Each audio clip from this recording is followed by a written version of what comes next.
Hello and welcome back. I'm Steve and you're listening to the Go Footballing Podcast. This is the show that talks about grassroots football, whether you are a football coach, a player, parent, or even a referee. You're in the right place. Sit tight and let's get into the show.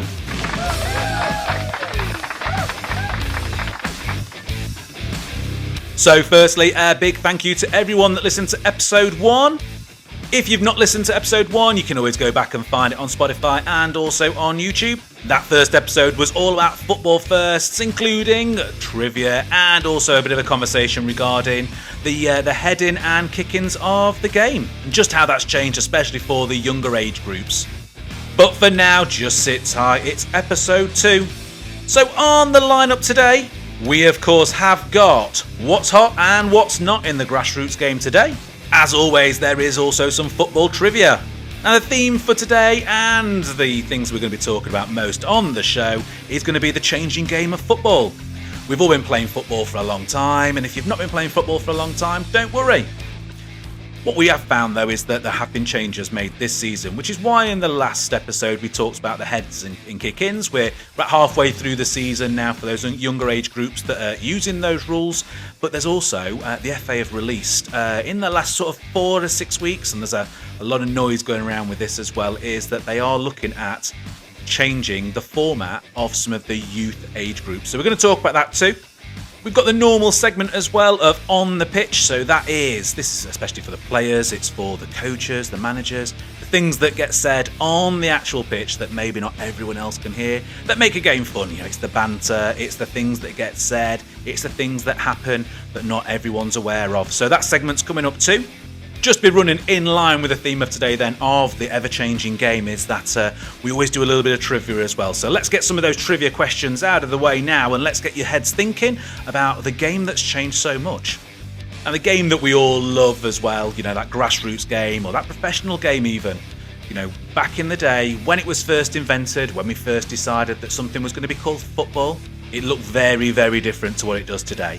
And I think that the rules have adapted and they've changed and they've really tried to bring out a fair game that we can all watch and enjoy. Now, obviously, that does come with some challenges, but you know, just give you an idea of how the rules have changed. You know, do you know when goalkeepers were first required to wear a different colour shirt from the rest of the team? Yep. If you're having a guess at that, I don't think there's anyone's going to guess that one right. But if you do, well done. We'll release the answers at the end of the show. Or, for example, how has the substitutes evolved? Let me give you that answer now as well. So substitutes, they weren't really allowed until 1958, and we were only allowed one sub for an injury.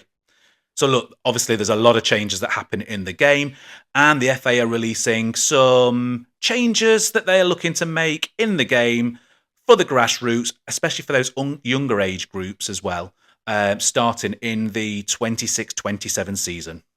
So I do know what people are always thinking as well. They always think, oh, change to football's bad, game's gone, all of these kind of things. However, you know, we don't have to look too far back to see some rules that have changed that have all been, I think, probably beneficial to the game. And we probably don't even question anymore. You know, just going back to the pass-back rule, for example. You know, I shouldn't remember because I don't really feel that old, but I do remember when you were able to pass back to a goalkeeper and they were able to pick it up.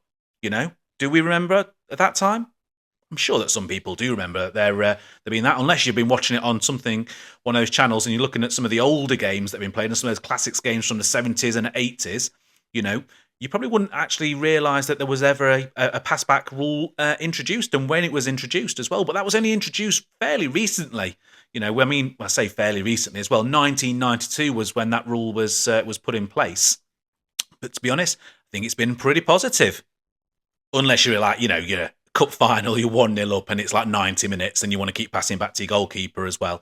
Which is one of the reasons why they brought that rule in, you know, to stop time wasting and make the game played so that when we were all watching it from the sidelines, then, you know, we're watching a game of football rather than just a couple of people passing back to the goalkeeper who's picking it up every other kick. But less about those things as well. Let's actually talk about some of the changes that have actually been considered, and they are going to come in as well, and some of the changes are going to come in. They've not released all of the details yet, so I'm be really happy to get some of your feedback as well, and you can always do that. GoFootballingPod@gmail.com. That'll get through to us, and we'll be able to interact and read some of your thoughts out on some of these changes. But we're looking at the 26-27 season for 6 to 8 year olds to possibly going down to games of 3v3 or 4v4, somewhere in that sort of range. Now, they've not released all of the information, and I can't find all of the information, although, depending on when you're listening to this, some of the details may have changed and it may have come out as well. So let's just think about that. Is that a good thing or is that a bad thing? What's the purpose for doing it? Why were they looking to do that? Why have they thought about doing this? Is this a snap decision? So let's talk about it. Let's just say firstly though as well, football, it's a very different game, and like I say, when the game first started, there weren't even any fixed numbers for how many people should be on a team. So, going down to saying that we're going to play 3v3, 4v4s, 5v5s, 7v7s, they're all miniature games of football. And it's really important that we develop players, from when they are young, so that when they are getting into those older age groups, they've got all the skills that they need to be good footballers. And I think as a nation, wanting to win Euros, wanting to win things like the World Cup, we're going to have to start developing our players slightly differently to what we probably are doing at the moment. I think at the moment, let's just look at how we run sessions, and this is one's really for the coaches. I mean, parents and players, you'll know this too, and obviously the referees will know this as well, is that, moving to smaller games is not a bad thing. I think that most coaches run small-sided games in their sessions. For me, I actually start with a game at the start of my sessions a lot of the time, for the the teams that I look after. And the reason why I do it is a couple of reasons why. One is everyone turns up on time because everyone wants to play a game, so everyone's there on time. We can add players as we need to. We don't need to have it an equal 3v3, 4v4, 5v5. We don't need to have equal numbers as people are turning up. As someone turns up, we go from 4v5 to 5v5 to 6v5 to 7v6 or whatever it is. We do that and we start off with a game anyway, and we don't need to have those equal numbers. But I think that one thing that's been really pushed out through grassroots coaches and through the coaching system is having less and less drills because, they're not in the army, and more game realistic practices. And a lot of those games that we're playing and a lot of the small-sided games that we're playing a lot of 2v3s, 3v3s, 4v4s. You look at a lot of the sessions that are being planned out, they are gauging around get into teams of 3, get into teams of 4, get into teams of 5.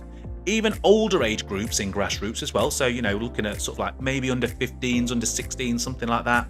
How often are we putting those into small-sided games to play anyway? And what benefits do we get out from doing those? Well, a lot of benefits, I think. I think there is a lot of benefits first. And if we talk about the benefits first, then we can talk about the mechanics of how it all come actually into the weekend games that we're looking at, is that we can work on a lot on 3v3s with defensive. We can look at a lot of things with movement.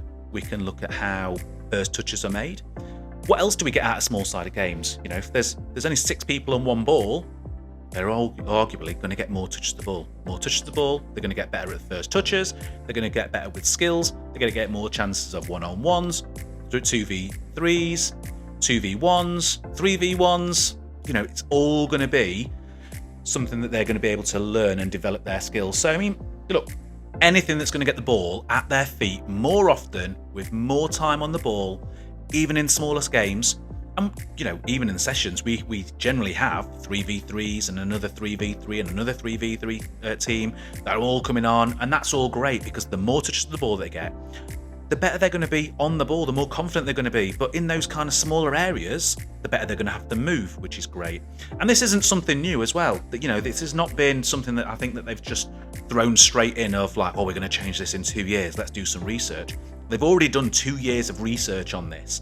They've looked at over 400 clubs.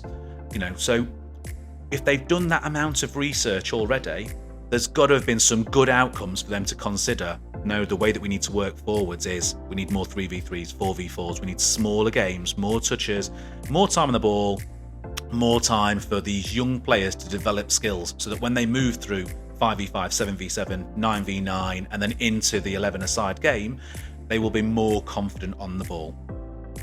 I mean, really, for the game, is this an actual change for the game, really? Is it just an adjustment to development? I think, for me, it's going to be a bit of an adjustment to development, and that's where I actually sit with this. Although I do see the other side of the argument, which is it's not real football. Well, you know what? 5v5 isn't, 7v7 isn't, 9v9, it's not real football either. It's not 11-a-side. It's just a different variation, and we always have to consider that. So that for these young players, what are we really trying to do? Well, you know, we don't really think that they're all going to be on to become Premier League players. What we do want to do, though, is develop them, build their confidence up in the game so that they can enjoy the game, fall in love with the game, and be part of it for many, many years. I mean, just going back to the research part really quickly as well, this research wasn't just done in the UK as well, it was also done across 40 countries, which is great because doing all the research, we've seen all of these, and we've seen how some other countries like Germany have already implemented these kind of things as well, seeing really good results. So let's just hope that, you know, we can all get on board with the 3v3 or 4v4 at those very young age groups where we see very few subs. We don't see that at all as well. That would be great. More children playing more often in more of the game in a realistic situation. I have seen where some people have actually had some concerns though over the 3v3, you know, completely understand those as well, is that they're thinking that, you know, if there's one or two good players from one of the teams, that they're just going to control the whole game. However, how many times do we go and watch a 7-a-side game where it actually just gets ran by the same players anyway that are going to be developing into those 7v7s? Going to happen exactly the same. I mean, even if we look at just outside of grassroots as well, we look at the Premier League, how many times do we say, you know, that team's going to win because they've got this particular striker who's going to score all the goals? Manchester City is a classic example of that. Or we get the other side of it as well, which is, you know, that goalkeeper will probably win them the Premier League this season. I think what it is going to do, though, is it is just going to develop the younger players in the right way, that they're going to get more time in an actual game, and also, you know, just constantly playing as well, which is ultimately, let's just go back as well and think of it, 6 and 8 years old. What are they really going for? You know, what are they actually going to turn up for football for? Are they turning up thinking instantly, oh, I need to go, this is my route to becoming a professional? Or are they going to just turn up thinking, I just want to play, I don't want to sit out, I just want to play? This is a great reason why they would enjoy football and continue doing it. And as far as for clubs to facilitate these as well, you know, I think that most clubs are going to be able to facilitate these. You know, we've not seen the size of the pitches, but we could be getting 2 on 1 pitch at the moment. Remember, these are 6 and 8 years old. So, you know, there's a lot of the time you'll turn up for grassroots, and guess what? Who's refereeing? Well, you know, there's not a qualified referee turning up. We've got a parent refereeing, you know, and we've also got maybe a coach or a coaching assistant, maybe take it in turns. It's very, very common in the grassroots game for us to get that, especially at these younger age groups where there's things like retreat rules that are in place as well, you know. So we've got coaches that are helping, and I think some of the best coaches that I've seen when I've been refereeing as well is when you can't really tell, you know, especially unless they have their their team tops taken off as well. You wouldn't be able to tell which coach was coaching which team. They're just there to help all of the players that are actually on the pitch. And I know that some people are not going to always like that, but you know, for me, the best coaches are the ones that are looking after everyone in the game. And I think that, you know, looking at having 2 games a lot at the side of each other as well will be great, because we'll just have all of the children playing, learning skills, enjoying the game and loving it. There's also some interesting comments that also came out from the Director of Football Development as well. Their comments read something along the lines of this as well, which is, it's been brilliant to hear from the grassroots football community on the future of youth football and understanding how we can improve the playing experience for young players enjoying the game. Definitely think this is going to have some benefits to it, but I also see that people want to progress much quicker, and everyone's in a race to get to that 11-a-side game as well, like trying to get their kids to play up a year as well. But let's just go back, let's just think about the people that are in grassroots that are playing as well. Look, are they going to get skills and get more ball rolling time from doing this? 100%. Are they going to be playing more for enjoyment? Probably. It's always a laugh to just have a 3-on-3 kickabout. And also, just go back to your training sessions as well, coaches. Your coaching sessions, you're probably playing 3v3s, 4v4s. It's going to be very, very easy for you to be able to implement the practices that you do on a weekday or a weekend when your training sessions are into a game at the weekend, which is going to be enjoyable.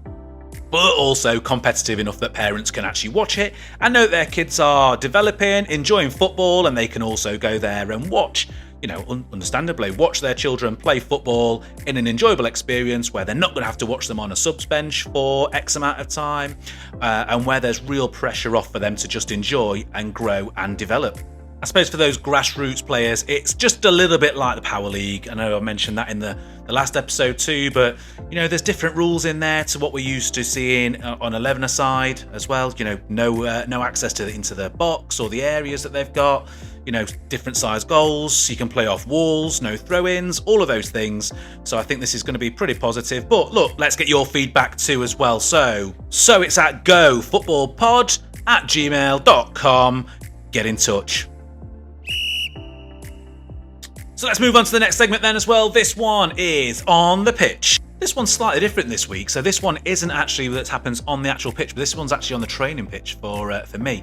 So let's tell you all about this. But if you've got your own little story as well, again, just email in, and that is gofootballpod@gmail.com. But this is what we get in training as well. So it's as coaches, we'll probably know. Look, we get there, we've got our sessions all prepped up. Sometimes we're putting people into small teams. Maybe it's a partner.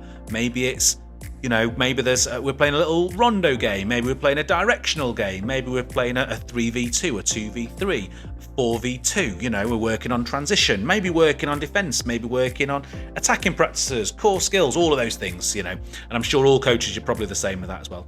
However, sometimes I give the option to my players to pick their own teams. And sometimes it's good because I just get to see the dynamics of the team. So that's the reason why I do it. And I just sort of say to them, quickly get into 3s, get into 2s, get into 4s, teams of 5, whatever I say to them as well. But this week in training, just last week as too, I'd say to everyone, knowing that there was going to be an odd number because I just needed one player to start off as a defender, said everyone get into pairs. And they were just all stood around like, what? So I was like, do you know what? Probably going to have to think of something different. Like no one's getting into pairs or anything like that. So I just ran off just 10 metres or so, something like that as well. And said, last one here's on. Okay, so obviously we've all done that before as well. Last one. So do you know what? Last one here's on. And they all start bombing it over. So they all start bombing it over to me as well. No one knocked me over or anything like that. But they all get to me pretty quick. And then as they started getting there as well, the insult that they gave back to the last person that was there probably isn't anything that you could think of as well. So it's not last one here smells, anyone like that. Their biggest insult to their the other teammates that were actually on their team were, last one here's a Derby fan.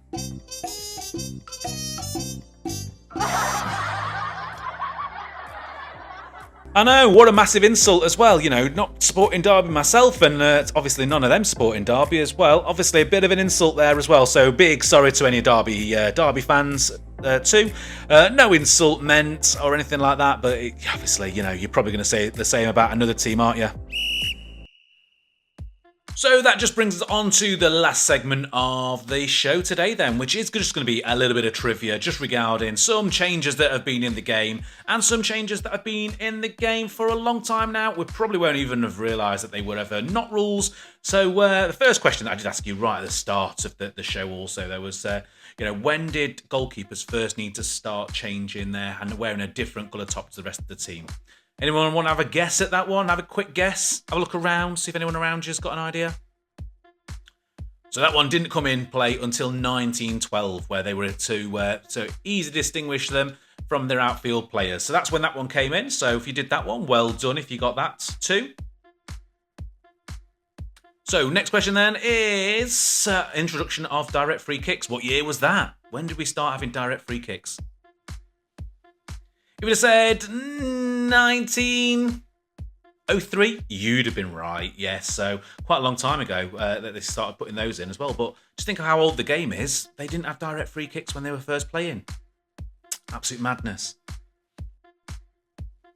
So next one then. So how did corners evolve? So here's a question for you as well. A little bit of trivia. Where were you able to take corners from when it was first introduced? Now, if you'd have thought the corner spot, where there's that little triangle at the bottom, You'd be wrong. They used to be able to take corners from anywhere along the goal line all the way to the corner. Obviously, that's now been changed, introduced that it's actually a corner, which obviously kind of makes more sense now too. So, that's another rule that's changed. Obviously, it's a positive one, right? So the next question then is goal line technology. What year was goal line technology introduced? I know you're probably thinking, it's quite a recent one. Well, it is fairly recent as well. 2013 was when that was first introduced into the game. So let's get a question in regarding the officials then. So for the officials, when was the fourth officials introduced into the game? Well, they were introduced in 1991 for a couple of things, really, for referee substitutions for injured officials and also timekeeping. And there's also some other administrative duties that they've got too. I've got to say that I probably wouldn't have known the answers to all of these questions if I'd not researched them. So if you're the same as me, probably didn't get any, no shame in that at all. Last question, though, before we end the show. That one is going to be, the golden goal was abolished in what year? So I'll tell you, it was introduced in 1993, but when was it abolished? So yeah, it was abolished in 2004 is when it was abolished, and it was abolished really to stop defensive play and make it more exciting and the game more exciting. So there we go. So before we do end the show then, let's just have this as a little tease then. What rule do we think in the game, whether it's grassroots or not, what rule do we think is debated the most between fans, coaches, referees? What do we think that is going to be? I've definitely got an answer as to what I think it's going to be. Seeing it from both sides, being on the pitch as a referee or on the sidelines as a coach or even just watching as a parent, I definitely think that the rule that is debated the most between fans and splits most people is definitely, probably going to think offside, aren't you? I don't think that one is.